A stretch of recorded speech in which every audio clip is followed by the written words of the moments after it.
So, I came across this guy on Twitter. This guy is named Midwestern Marx, and he seems to be pretty popular on TikTok. So I just thought, hey, let's give this a chance and see what the kids are learning on TikTok. If you want to understand the war in Ukraine, put yourself in the shoes of somebody living in the Donbass region. Oh no. This is a place in eastern Ukraine containing cities like Donetsk and Lugansk, where most of the civilians are ethnic Russians who speak the Russian language. Yeah, most of the soldiers too. So, delineating the difference between ethnic Ukrainians and ethnic Russians is pretty dicey.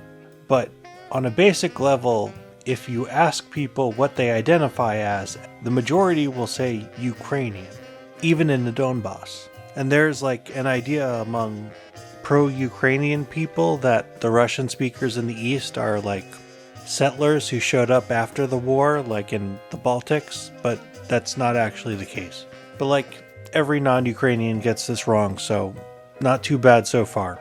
And in 2010, they voted for Viktor Yanukovych as president because he promised to bring peace between Russians and Ukrainians. Well, that was very far-sighted of him to campaign on ending a war that wouldn't start until 4 years after the election. Probably should have campaigned on ending COVID. But in the lead up to 2014, the US funneled millions of dollars into Ukraine in order to foment a coup and overthrow that government. Well, that sounds like a very cheap coup. What is that, $10 a protester? You'd think the CIA would have already overthrown the Chinese government with that type of return on investment. Overthrow every country on Earth for the price of one F-35. Of course, in reality, Ukrainian protesters cost about $40 a day. We know this because Russia got caught hiring a bunch. And at this point, literal far-right extremist ethno-nationalist groups like the Azov Battalion started getting added to the actual Ukrainian military. The Azov Battalion didn't exist yet, which is something you could learn by just reading the Wikipedia page behind your head. It's there, it's right, just turn around. Just turn. And they started waging war against the ethnic Russians, including firing artillery shells at their homes. Wait, that's it? There was no provocation? Just Ukraine for no reason put Nazis in the military. And then the Nazis for no reason just took like a Mista S to the suburbs and just started blasting houses and cackling maniacally like a Death Wish villain? And all 14,000 people were killed before Russia even got involved. Russia didn't get involved until 2022? Alright, this is where I got lost, because he must know he's lying, right? But to what end? Who are these videos for? What is the intersection of people who care enough about this to watch a TikTok, but don't know enough about it to know that's a huge lie? Is it literally children? Oh god, that is who it's for, isn't it?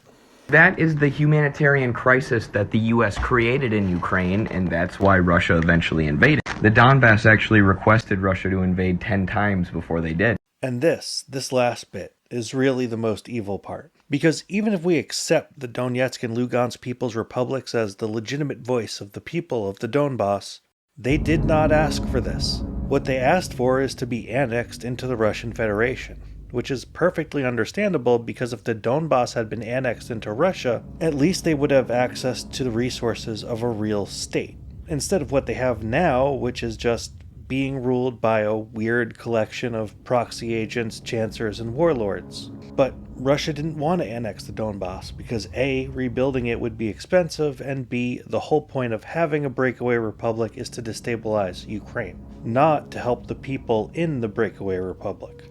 So, instead of annexing the Donbass, Putin tried to invade Kyiv, something no one asked him to do and led to a massive escalation of fighting in the Donbass. And then when that destroyed his army, he forcibly drafted every able-bodied man in the Donbass and used them as cannon fodder, something which is A, a war crime, and B, not good for the Donbass. Putin's invasion increased the amount of death in the Donbass by the thousands.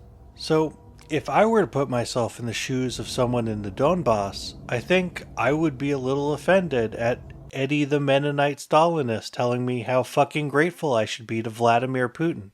War is terrible, but remember NATO started this war. Oh, fuck off.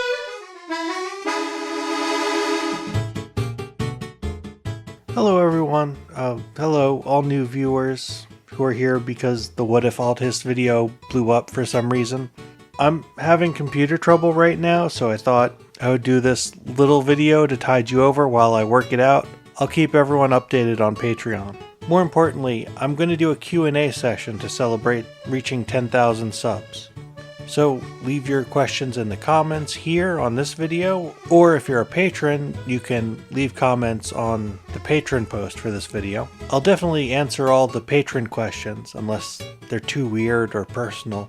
So yeah, that's it. And speaking of patrons, a special thanks to Kitten of the Yarn Persuasion, Diana Banana, Big Nove, Elia, Jacob Lisi, Foggeiten, Aaron, Spoderman, Kimmaberry, Tedsville, Nate Rice, Knowing Better, Horse Course, Zach Christensen, Scott Beckett, Gabo Tsai, Joel Gomez, Foldout Chair, Sean Oscar, Sir S, B. Quinn, Carl Neo, Armin Hienenberg, Garpenlov, Rob Field, Red Rex, Arian Eye, That's Good Broth, Alan Wake, Null, Watch the Anime Cat Planet Cuties, Jason Yance, Zubeers, Taboon, Ananas, Old Rippy, Balin Kovac, Aki665, Bernth, William McMorrin McDougall, Cullen, James Lynch, Iroquois Pliskin, Dustin Lockwood, Connor Barber, Totally Useless, Game Warrior 010, Carl von Classywitz, Yang Wei Feng,